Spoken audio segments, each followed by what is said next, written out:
Welcome to our webinar. Today's webinar is called NEC 3 and Z Clauses, where we're going to be looking at the why, when and how of using or not using Z Clauses.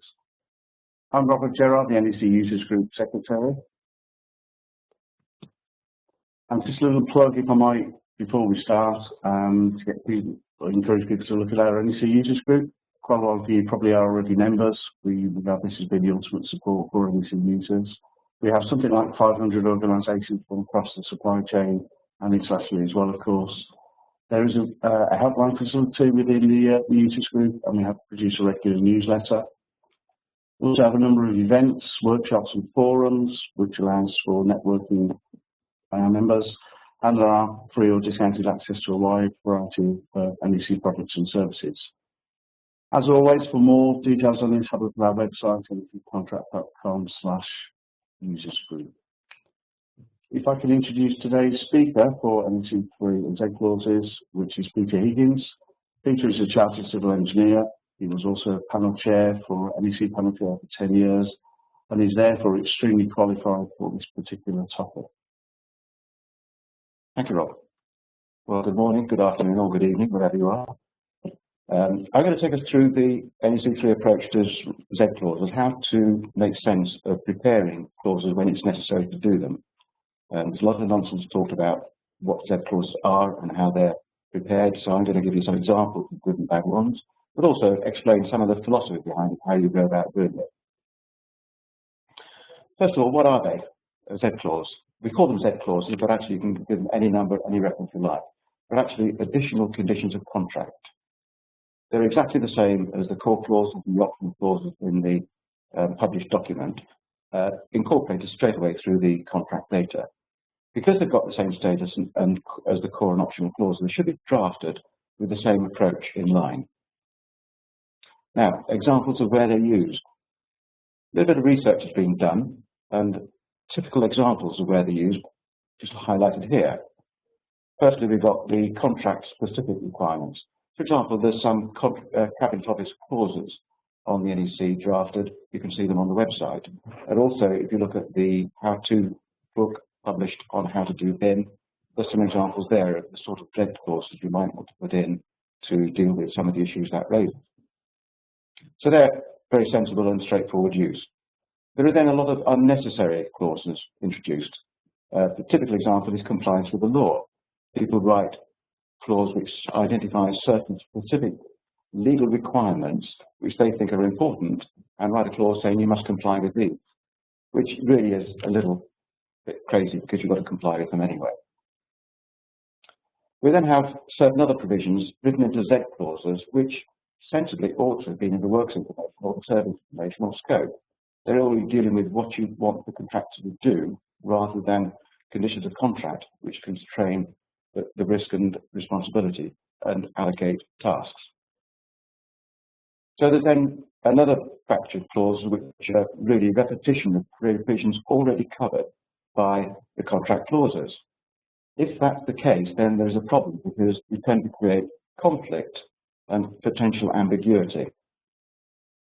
So that's another category. Now the final one, and this is the biggest group of the lot I think, is where there's an attempt to change the risk profile of the contract. NEC contract has got a certain risk profile. It's meant to be balanced. If attempts are made to change it, and sometimes it is necessary to change it for a particular reason, but if attempts are made to change it, then one needs to look and see what the impact overall of the change is, not simply making a change and ignoring it. Looking at the three elements, first of all, why? Why are we writing a Z clause?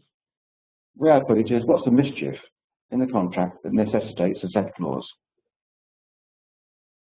Guidance notes say additional contract can be used only when absolutely necessary to accommodate special needs, such as those particular to the country in which the work is to be done. So if there's something special that's needed, you will need an additional contract clause to deal with it. But otherwise, think about it, why do you want it? McDonald did some research a little while ago, a year or two back, and they found that only 8% of the Z clauses they'd identified were valid. The remainder were unnecessary or an attempt to change the risk profile of the contract. So very few of the Z clauses are needed. So the starting point is, what is it about the contract which doesn't deal with the issue you have in mind? Why do you need to change it? Once you've answered that question, it starts to point out the omission or the addition that's needed to the contract. You've identified what it is about the contract that doesn't cover your particular requirement. But what this does do is require the drafter, the person who's doing this, to understand the contract as a whole and recognize what is the issue that needs to be dealt with differently. You need to look at it in the context of the whole of the contract, not simply thinking about a clause which deals with a particular problem. One of the questions you've always got to ask is, why do you need an additional condition of the contract? Why can't you deal with it within the works information, the service information, or the scope? They are documents which describe what the contractor is going to do, what you want them to do, and state some constraints on how they do them. A lot of Z clauses are written which deal with issues which actually are quite appropriate to be put in the other document. So if you reach a stage that you do have a real reason for needing an additional Z clause, write down the rationale. What is it this clause is meant to do? Don't start by writing the clause. Write down the reason for it. It's what we used to call a clause function statement. What is this clause intended to do? Prepare that first of all before you start writing. Okay, how do we do this when we get to the stage where we are starting to write? Well, always refer back to what you try to do with the contract, the strategy. Work out what you're trying to achieve by this contract, what are the risks you've got in it, and how do you really want to deal with this particular problem within your risk strategy. The important task which you should always try and do is to look at the flowchart and the impact of the change. All of the contract clauses and all of the contracts have been flowcharted, so you should be looking at those flowcharts and trying to flowchart the effect of the change on what you've already got. So make sure you understand the entire impact of the change. You need to make sure the drafting is done by people experienced in NEC. I'm going to give you some examples in a short while, which point to cases where people don't seem to be experienced. They don't really understand the NEC contract, and have therefore drafted clauses which don't really work properly. And you must always follow the key NEC concepts.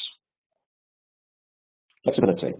Make sure it works in a flexible way as possible. Don't be too rigid in terms of making sure it only deals with one minor point. You may well create problems by being too rigid.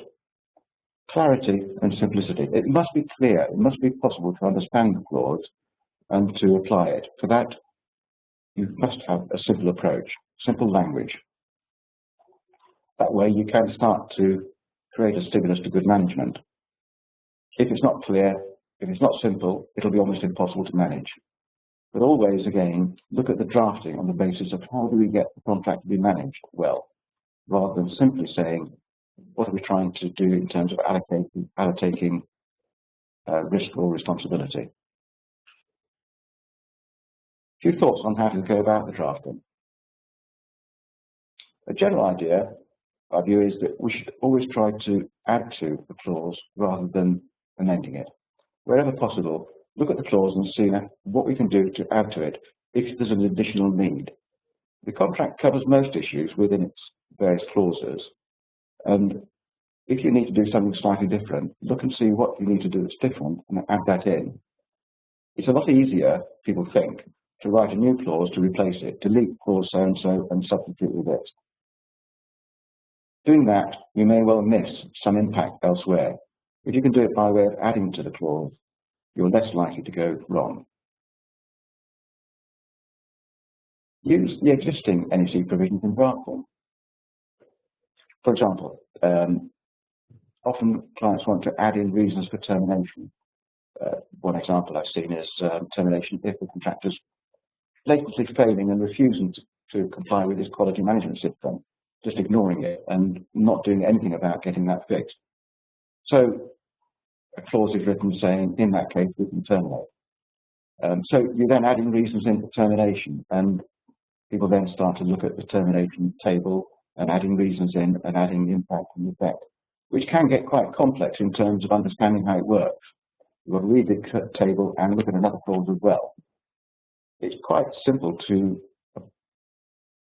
identify that particular problem as a reason for termination using the NEC approach. For example, such a failure is treated as a failure to comply with the contract obligations, using the text in clause 19.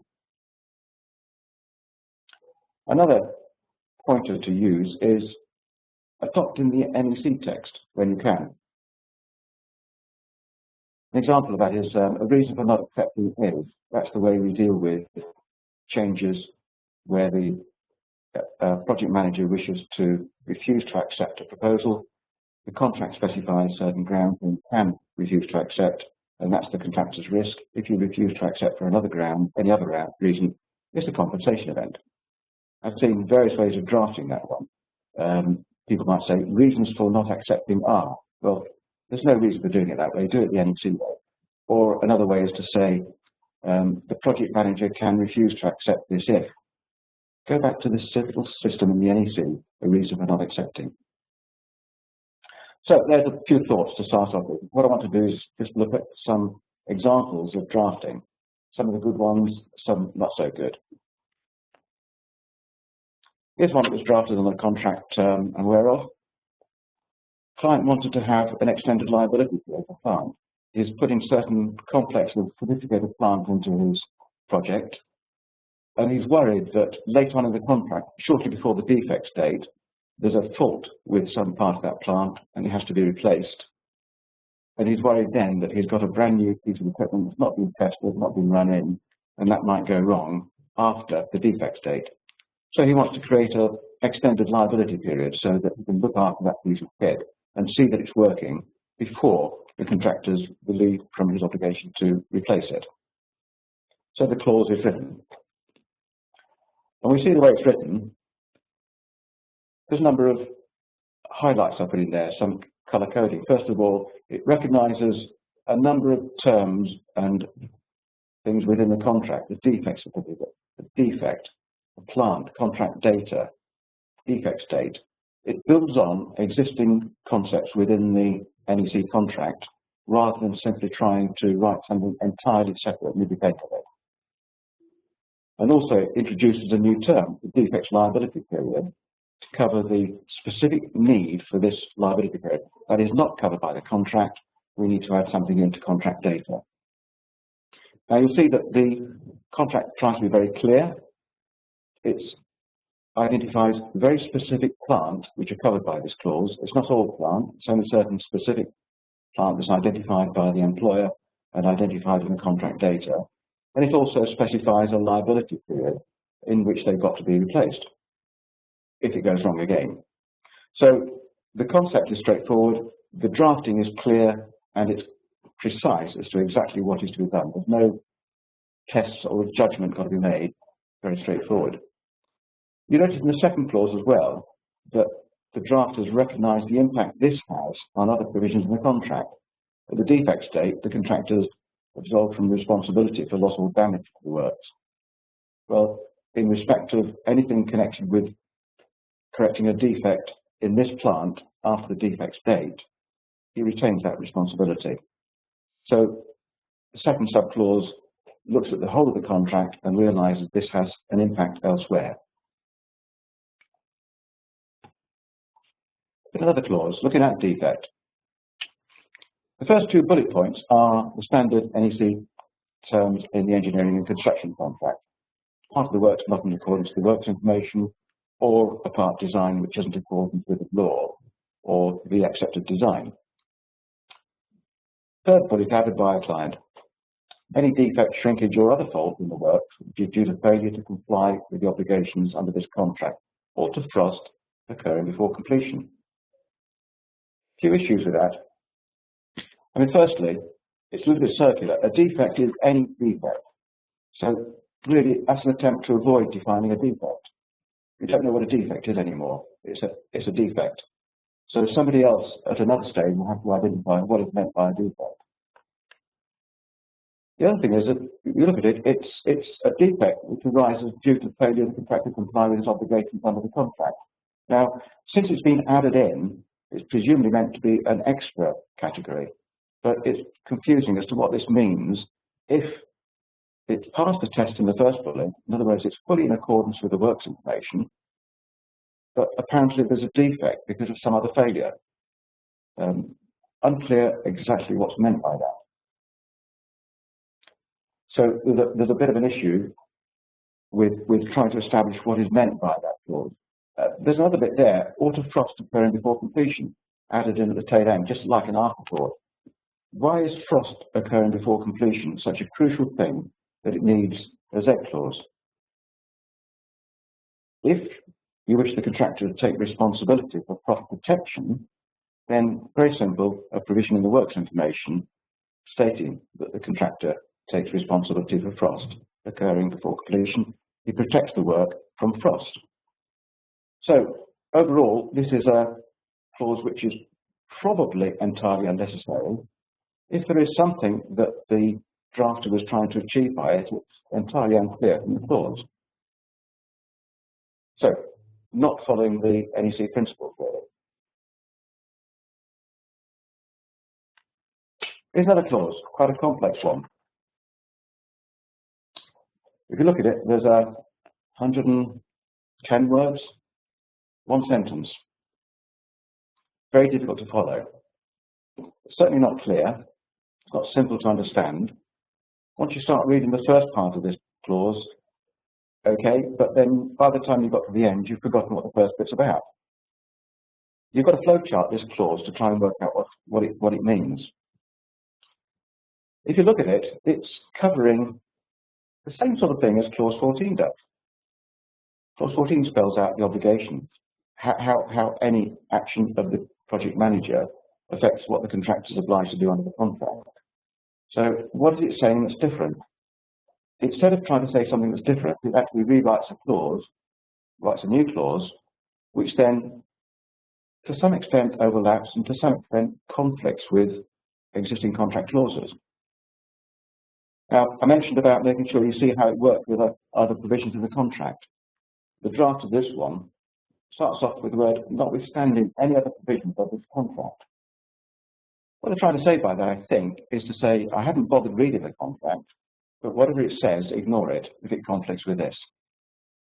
I think that's what's meant by that, which is a poor way of drafting, because by doing that, by not reading the contract and working out how it affects other clauses, then you don't really know whether it works properly.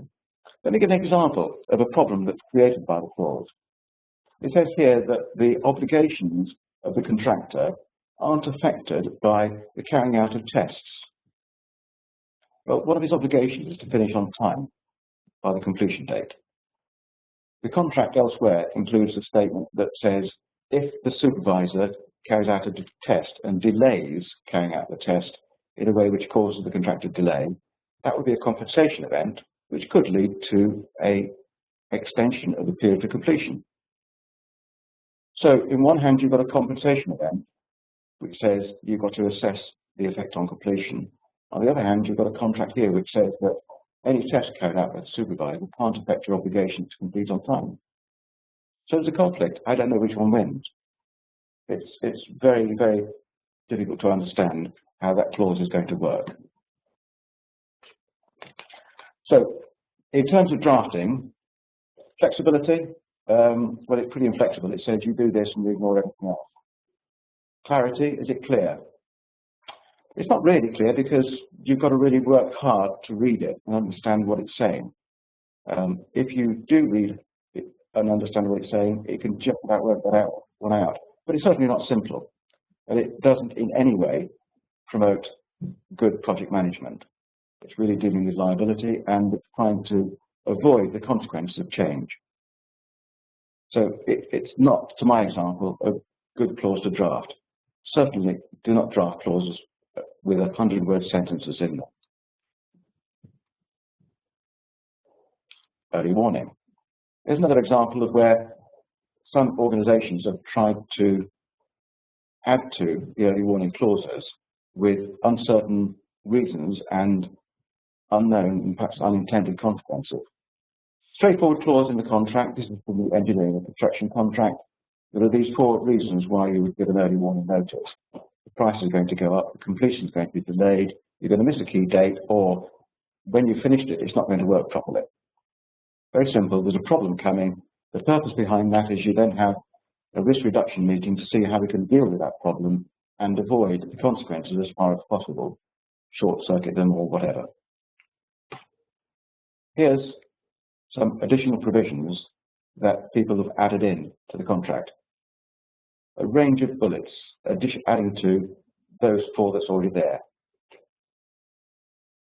Not quite sure what's intended here, but the big problem is going to come that if people actually follow this, then they're going to have a massive number of early warning notices. Dozens every day. I mean, just look at the first one as an example.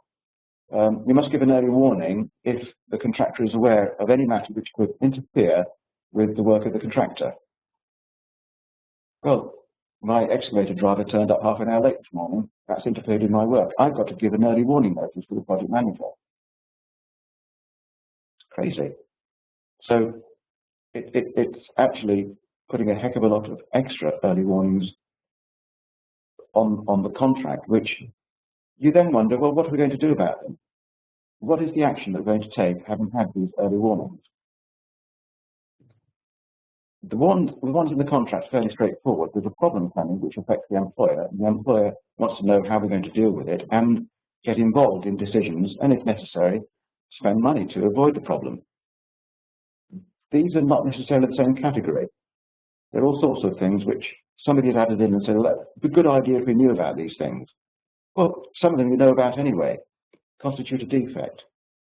The contractor's already under an obligation to notify a defect. Cause a delay in completion. Well, that's covered by one of the first 4 bullet points. So it's duplicating. So really, what exactly we're trying to achieve by this? It's a little difficult to understand, and even more difficult to know what we're going to do at the end of it. So we've got to give an early warning notice that an issue has arisen which may advance completion. Here's my early warning that I might finish early. The contract says we now have a risk reduction meeting. What risk is that? What are we intending to do with this? So what I'm trying to emphasize here is that when you write in those clauses, work out what you expect to happen as a result. Flowchart. This clause has clearly not been flowcharted. If it had been, people would have tried to work out what you do having notified advanced completion or these other issues, and realize that there's a bit of an issue because the contract, clause 16, doesn't deal with that particular point. And there's nothing in this clause which now says what we're going to do with all these notices. Do we just file them? Are we going to take action over them? The contract specifies early warning notices give rise to a risk reduction meeting, but a lot of these you wouldn't want a risk reduction meeting. So again, thinking about how it's done, it doesn't meet the requirements for sensible drafting in that it doesn't really look at providing for management of the contract in a clear and straightforward way.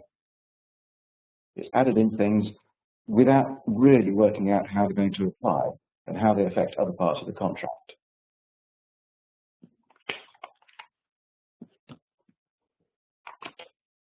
Here's another one.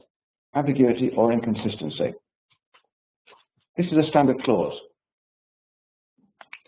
The project manager, contractor notify the other of any ambiguity or inconsistency between the documents or in the documents. And having got that, the project manager issues an instruction resolving that ambiguity or inconsistency.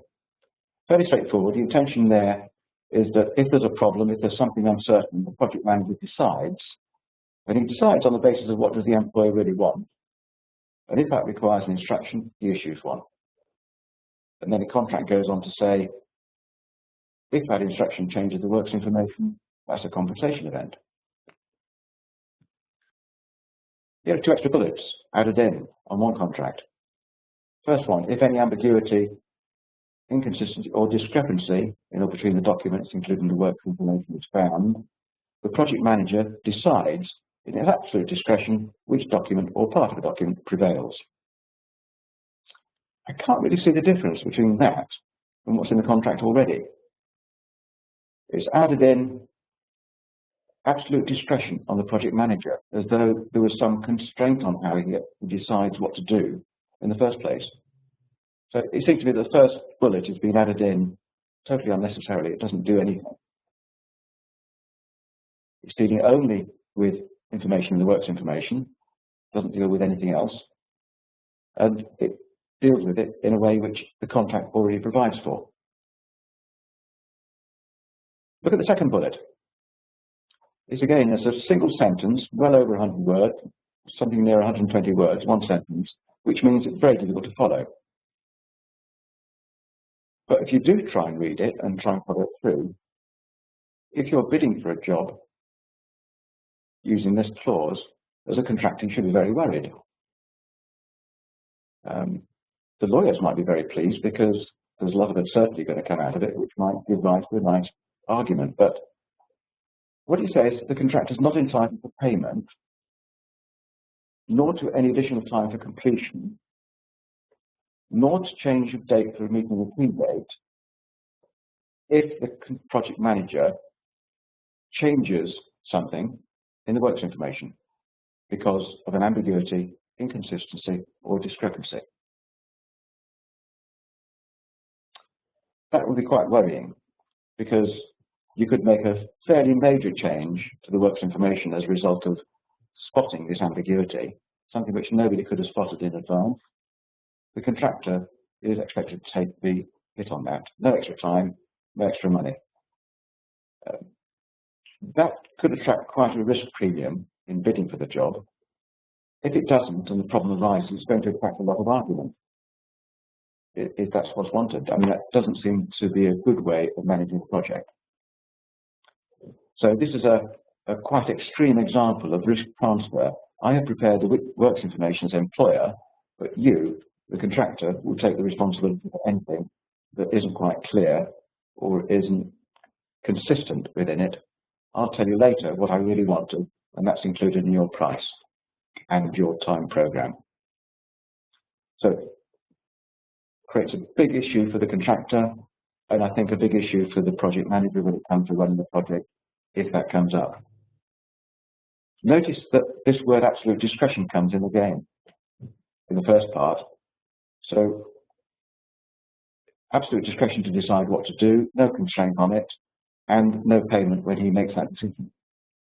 Now, the last bit of this says, nor is any such decision of the project manager a compensation event, unless the project manager, in his absolute discretion, decides otherwise.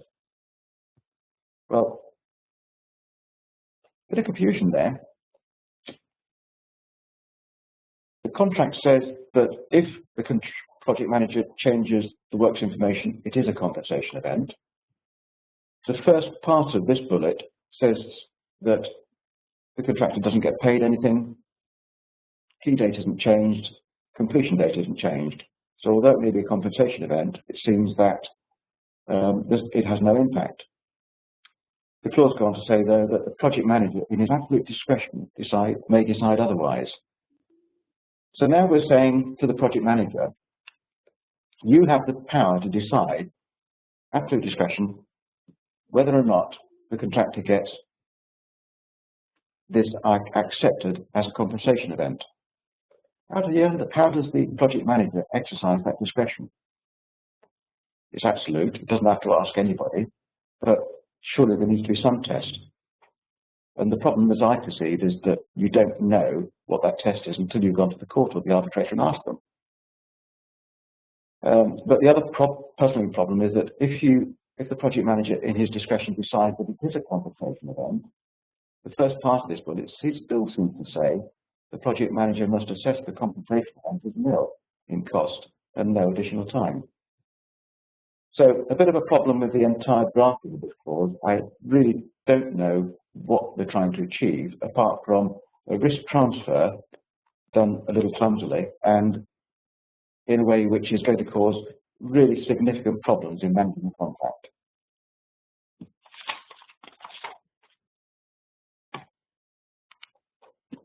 I want to summarize a little bit. What is the problem that needs an additional provision?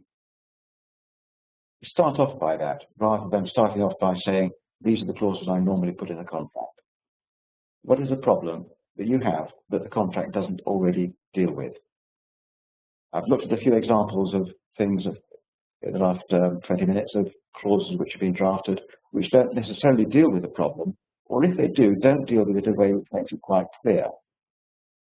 So to do that, you must look at the contract as a whole, see how the contract deals with that issue that you have, and see what you need to do to add on or to amend the contract. You can change it because there could well be good reasons for doing so. I've shown you one example at the front. But you must do it by looking at what the impact on the contract as a whole is, rather than simply adding in a clause and adding in some phrase like notwithstanding what it says elsewhere. Look at the contract, see how it's meant to work. Use the works information, service information, scope for things within their definition. These are things which specify what the contractor is to do or constraints on how he does it. Don't put things in the contract if that's really what should be in the works information. But equally, don't put into the works information things that shouldn't be there. For example, the contractor attends progress meetings at his own expense. The works information isn't a place where you can specify payment, it doesn't provide for it, and therefore it has no effect. Leaving aside what the phrase might mean in terms of the contract, which could well be a target share arrangement where the contract's paid cost. But works information, service information, and the scope is a good place for putting lots of information you might want to put in. Don't use Z clauses for that purpose. When you're drafting, remember, flexibility, clarity, simplicity, stimulus to good management. They're the key drivers for drafting the contract. For any Z clause, we should be using the same approach. Always go back to those concepts and say, are we meeting them? Are we providing something which is clear and simple to understand? Can the project manager follow it? Does he know what to do? Does this assist him in managing the contract? If it doesn't, go back and look again. Final point. Do not change the risk allocation simply because you don't like it. If you don't like the risk allocation in the contract, why are you using it? NEC has got a balanced risk allocation with a range of options you can choose as to how to tailor that to your particular needs.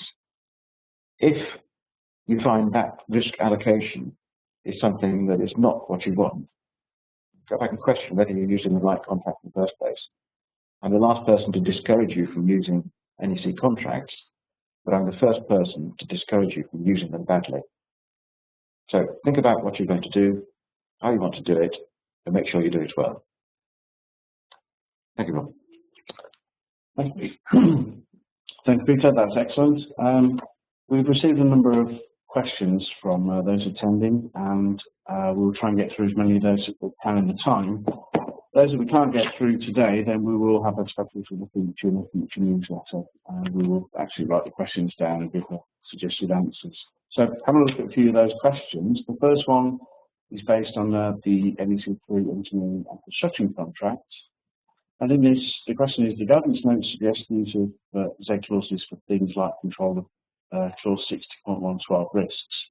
Those, of course, address physical conditions. Why does the NEC not provide a suite of them with notes on their use or publicly endorse specific drafting that is acknowledged as good practice?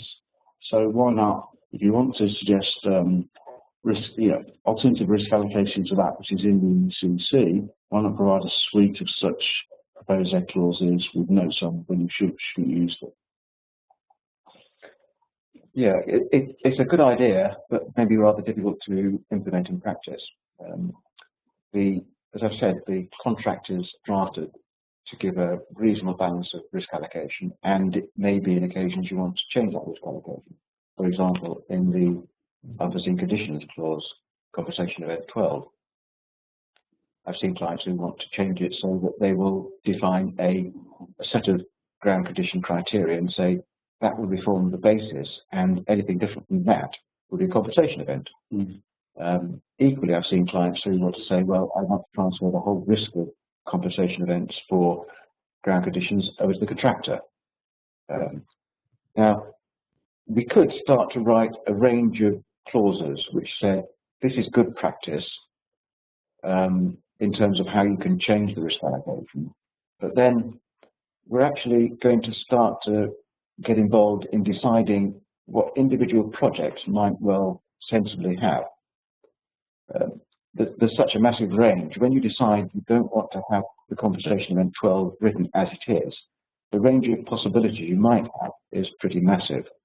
And to write a standard clause or even a series of standard clause to deal with things you might do gets rather complex. Now that's just dealing with one single issue. If you were to do that across everything that you might want to change, it becomes a mammoth task. So the second part is, why don't we endorse good examples? And I think that's a fair question. Perhaps the NEC should publish on its website some examples of good clauses which have been drafted to deal with particular risk allocations which the NEC doesn't already cover, and say, look, these are quite good examples of them. I guess you'd need to get approval of the person who drafted them to share the copyright and give away the copyright to somebody else, to everybody who wants to use it, but I guess that could be done. It's something we might want to look at. Yeah, the trick, as you said earlier, though, is understanding what is the mischief. What actually are they looking to do? You know, some explanations to why the clause is needed and what sort of things it should, you know, it's intended to address. That would have to be provided as well in order to fully understand the drafting. Oh, exactly. You'd need to write what I call the clause function statement. Yeah. What do you want to achieve? Write that down, and then you could write a sensible Z clause to cover that. But for any one clause in the contract, you could perhaps have 100 different clause function statements as to what you want to achieve, which is why it's difficult to publish in advance standard responses. Yeah, I agree. Okay, thanks for that. The next question says, in light of the definition that Z clauses enable parties to agree additional conditions, could we have the views of the panel on the tendency of some clients to insert Z clauses without any agreement with the parties to the contracts, i.e. it's a fait accompli? This comes down to how a contract is put together.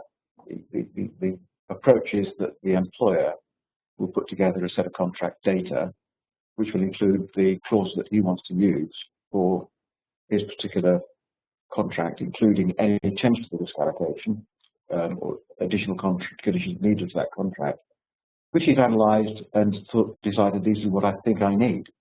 Now, it's difficult to have that basically discussed and agreed in advance, because who you're agreeing it with.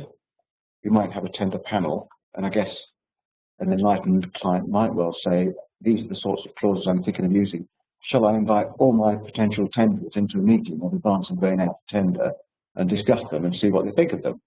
Has been done. I've done this myself, a risk review meeting with all tenderers during the tender period, saying, should we change anything? But the point being that at the end of the day, the employers put them in for a good reason. The tenderers could well come back and suggest that there's changes ought to be made. If the employer says, well, I recognise why you might want to make a change, but I still want to keep it that way, if you're looking at having all Z clauses agreed, then where we end up. Basically, the process has to be at the end that the employer says, these are the additional conditions of contract that I've concluded I need. Are there any contractors out there who are prepared to agree to bid and to work with me on that basis? So the agreement comes through the putting in of the bid by the contractor and the acceptance by the employer. I think it's going to be almost impossible if you require all Z clauses to be all agreed by every potential tenderer before you start putting bids in. Okay, but in most procurement, there is an opportunity to engage anyway, to discuss, to better understand, and possibly even to submit an alternative. If the employer is minded to stick with the Z clause they've got and they don't quite realise the implications of it, then the tenderers could possibly consider submitting an alternative. Yes, can do. Some clients will put in provisions which says you can't put alternatives in which change the conditions of contract, for example. Yeah. But usually there will be an opportunity to raise queries and say this particular clause will cause this problem. Have you looked at doing it differently like this way? So that kind of interface can take place, but to require that it be agreed in advance is going too far. Effectively, it's a tacit agreement with the happy to submit a bid. Yes. Okay, so next question that we've got. Can a Z clause amend a core clause? Two parts to this question. And if so, isn't that contrary to what Latham said way back in, what was that, 1994, 20 articles? I think, firstly, yes, a Z clause can amend a core clause.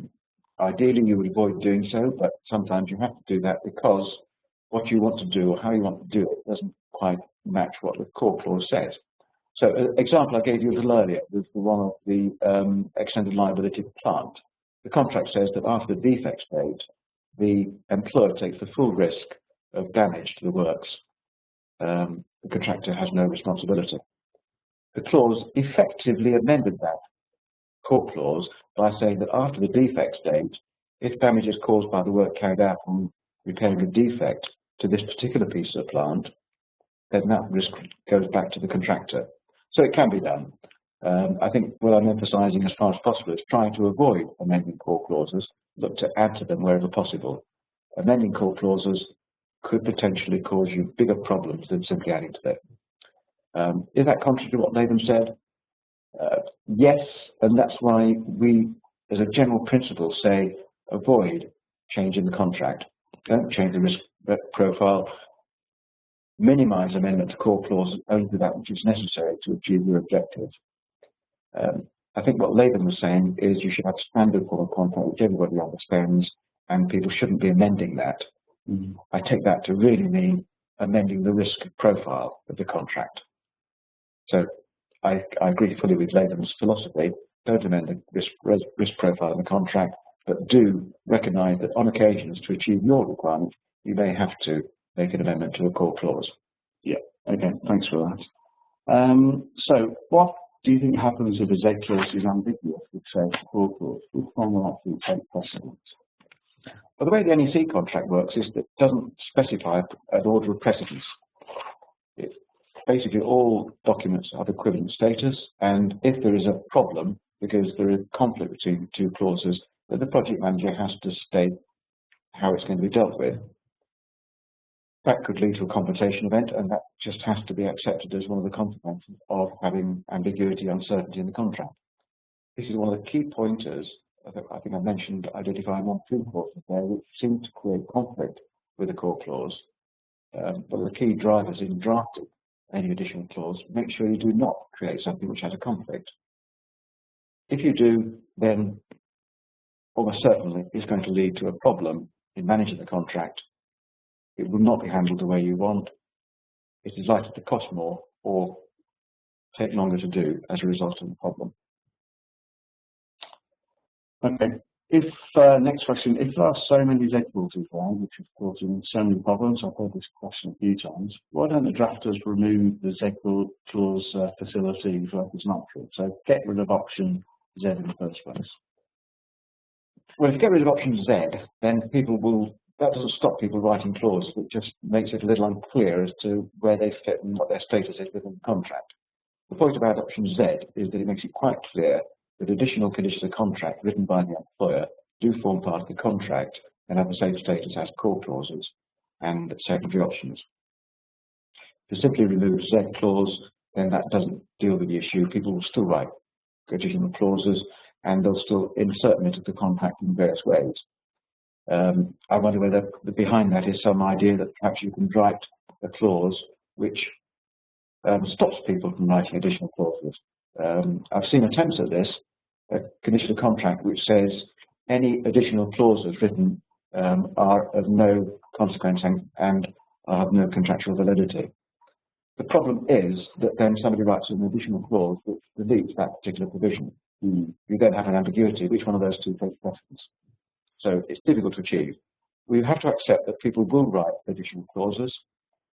They should be minimised, they should be drafted sensibly and appropriately, and we need to make arrangements for them to be incorporated in a sensible way. Yeah. Okay, thanks for that. Another question, I've previously been advised by lawyers that the statement requiring contractors to comply with the law is unnecessary. Is necessary. Have I been wrongly advised? I think we touched on this during the seminar anyway. Yeah, I'm never quite sure the logic behind this. If the contract, I'll give you an example. Many years ago, somebody, a member of Parliament, their car got hit by a truck going across the motorway, across a road, one side of the motorway, whole road to the other. And he found that that truck wasn't licensed to be on a public highway. And so he raised the question in Parliament, and the Minister, to avoid embarrassment, said, we will make sure in our contracts, every contract now will require trucks on the public highway to be licensed. Well, the law already requires that. It was done purely as an expedient to deal with the parliamentary question, as I see it, and therefore it has no impact. If the law requires something to take place, stating it in the contract doesn't affect that.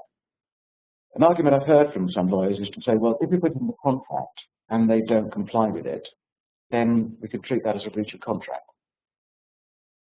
Fine. If there's a particular problem you have that you want to treat as a breach of contract, spell it out. Don't simply put in compliance with the law clauses. One I've seen says the contractor must not, the contractor and his staff must not carry out any corrupt act or, sorry, any dishonest act. Fine, so if one of the contractor's employees goes shoplifting, you can terminate the contract, can we? Obviously not what's intended, but then that may be the consequence of what is being written. So go back to it. If there's a particular issue over a particular piece of legislation that's important and you need to apply, identify what it is. I go back to what is listed in the contract. What do you want to achieve? Write that in rather than simply say, please comply with this law. I think I've also heard on that, it gives a further recourse if you like, to have a right under the contract, you know, where the statute or the act hasn't been complied with, in addition to my rights that may on that. Oh yes, yes. This is where I'm saying it will be treated as a breach of contract, but it's a sledgehammer to crack a nut. Work out what it is, which particular breach you're concerned about. Yeah. Do you want to be able to say to the contractor, you're in breach of contract because one of your junior employees is convicted of shoplifting? I don't really think so. So don't write a clause which says that. Yeah. Write the clause which identifies what the particular issue is, rather than a broad thing that simply requires compliance with some legislation. Which is a repeat, back to your vehicle licence test, telling somebody to do something they're already doing. Yes. It's futile. Yes. It's what happens if they don't do it is the concern. Yes. Okay, a further question. This actually relates to the example you gave on unnecessary additional drafting in respect to defects. And this particular viewer has noticed that there's a tendency amongst employees' lawyers, I don't think about lawyers at all, but anyway, especially to cut and paste JCT wording, which doesn't work in the same way. So what are your thoughts on people cutting and pasting other standard provisions from other standard forms of contracts? Be careful what you wish for, I think is the... Oh, very simple response to that. It won't work. Full stop. Yeah. If you simply take a clause that you use in another contract, an entirely different contract, and paste it into this NEC contract, I can almost guarantee it will not have the effect you thought it would. It's most unlikely that a clause written for a JCT contract will have the same impact when it's applied in an ECC contract. You will need to look and see how the ECC contract works, and therefore what you need to write to make your objective be achieved. Goes back, start with the JCT contract clause. What was that trying to do? Go back to the ACC. How does the contract deal with it? Is there something you need to do in addition? Write down what it is, clause function statement, write a clause to deal with it. I can guarantee it will be a different clause than the one you had in the JCT contract. Yeah, okay. And I've seen, I've got experience of seeing exact wording used in terms of different clauses as well, different contracts as well. Okay, another question is, what is the status of Z clauses that break the spirit of the contract? Case law is against a party that badly amends a contract. From the contractor's point of view, is it a risk worth signing up to? Don't know that I'm the right person to tell contractors where they could take risks, which risks to take. It all comes down to commercial decision. How good is this contract? How important is the contract? How bad is that clause? How likely is it to be implemented? What are the potential consequences? Can I get it changed? Is there any other avenue to deal with it? It's a big question. Contractors will always have to look at a range of Z clauses, see what the risk is to them of those, and take a view on whether that risk is worth taking. may be worth taking. It may be that it's one risk too far.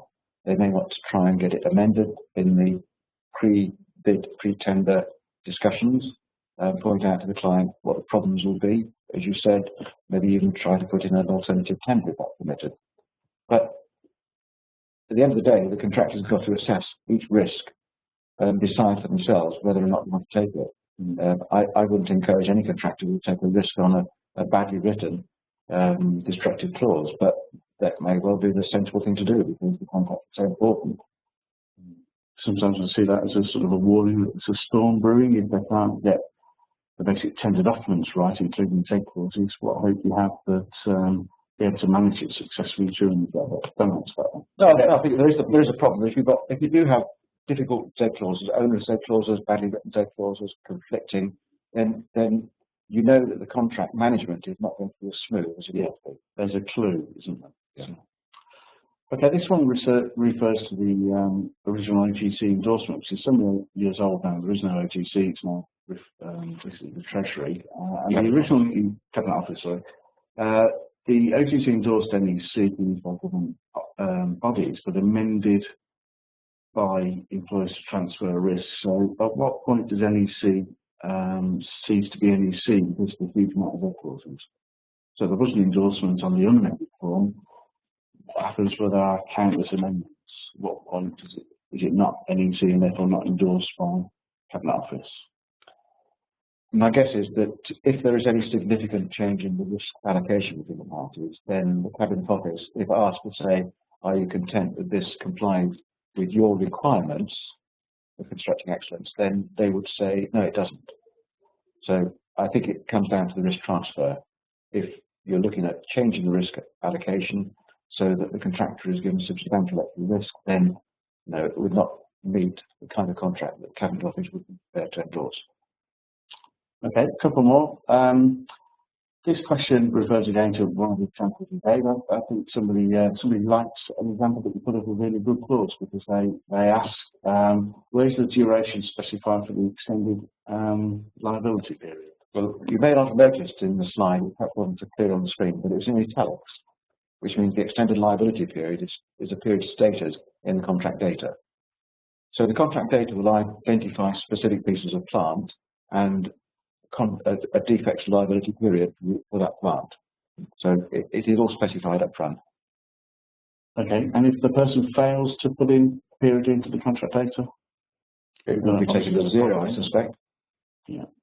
I mean, if anybody fails to complete the contract properly and leaves a big hole in it, then somebody has got to look at it and say, well, how do we apply it?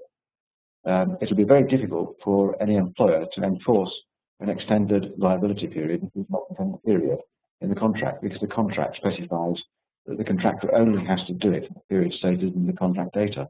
Yeah. No period stated, doesn't need to do it. Okay, another one or so question, then we'll have time. For government contracts, the project manager, the officials, there's a feeling that they'd be prone to have clauses that protect the client, if you like. Is that a common sort of phenomenon? Yes. And how do we, don't ask me to spell it, and how do we balance such a tendency by clients? Yeah, there is an approach that says that the objective of the contract is to protect the client from things that might go wrong. That's a mistake. The object of the contract is to provide the client with what they want to in the first place. If things go wrong, the NEC approach is that the parties work together to decide how to deal with the problem and what we need to do about it, and how do we best resolve it to achieve what the employer really wants. If you amend the contract to say it must protect the employer from things going wrong, we're going to lose sight of that particular key point. You might well put in something which makes it puts in substantial delayed damages on a target cost contract, for example. The delayed damages are so high that the contractor is now going to spend an awful lot of the employer's money on the cost reimbursable side, making sure he finishes on time, because the target share that he might run by an overspend is less than the delayed damages that he will suffer if he's late. So you've now decided that rather than the project manager deciding what the best interest of the employer is, as between balance of time and money, you've now said, contractor, you decide for me. So simply writing things which protect the client will not necessarily achieve what the client's looking for. Yeah. Okay, and the final question for today is, have the flow diagrams been subject to judicial scrutiny, or are they simply the interpretation applied by the publisher? Judicial scrutiny, I'm not aware of any. I don't know if the judges have ever looked at the flow charts. I suspect arbitrators will have done. Technical arbitrators might well have done, but I'm not aware of any court cases which say they have. So I'm not sure about that. When they say, are they just the thoughts of the publisher? I think it's a bit more than that. We've employed experts to go through the contract and flowchart them and use that as a mechanism for deciding whether the contract achieves what we want and what happens next, checking that there is a logic behind the contract provisions. So they're a little bit stronger than simply a bunch of diagrams published by the publisher. Yeah, I would agree. And I'd love to know where we would be as an industry, or for every pound we spent drafting Z clauses, if we would put that same pound into writing brilliant works information in the first place, where we would be. But anyway. One figure that we did to me some years ago, and I don't know what the number is, where it came from, it might be wrong, was that we spend more in money in writing Z clauses than contractors receiving profits on contract. Yeah, which means that's rather obscene, isn't it? Well, both obscene and insane. Why would we ever want to do that? Completely that. Anyway. Okay, so thank you very much. That's all of the questions that we've received. Just a plug for the next webinar that we've got, put it in your diaries, 25th of November, 1 o'clock to 2 o'clock, and it's the NEC for FM webinar that we'll be joining up with BIFM, so it's NEC and BIFM doing a joint session, and we're talking about NEC use for FM, for facilities management, of course. Speakers include John Bowen and Chris Moretti. Please register at the website address that's shown there, and I'm sure you'll be getting an email if you haven't already had one. And that's it really. Just thank you for our very first webinar here. Thanks in particular to Peter. His time giving a really helpful opinion as to when to or not to use Z clauses and the care that surrounds the drafting of those. So thank you for your questions, and as I mentioned, all of those questions that we perhaps are still receiving now, we will put those in a special issue of the forthcoming NEC Users Group newsletter. So thank you all. Have a good day.